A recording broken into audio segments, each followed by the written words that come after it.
2 বছর আগে বিয়ে করেছে, কয় হুজুর আমার মা বাবা আমার বউয়ের সাথে বেইনসাফি আচরণ করে। বেইনসাফি করুক আর জুলুম করুক, আল্লাহ বলছেন ওয়াসাহিবুহুমা ফিদ দুনিয়া মা'রুফা।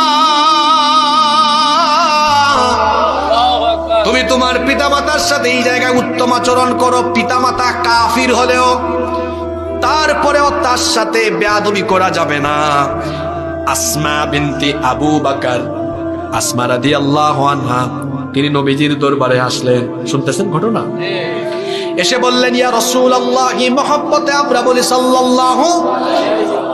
ও নবী, আমার মা এখনো মুশরিকা, তিনি এখনো ঈমান আনয়ন করেন নাই, আমার মা কাফিরা, তো আমার মায়ের সাথে আমি কি করব? আল্লাহর নবী বললেন বাড়ি যাও, তোমার মা যদি এখনো ঈমান নাও আনে, সন্তান হিসাবে তোমার উচিত তোমার মার সাথে সুন্দর আচরণ করে তোমার মায়ের খেদমত করা।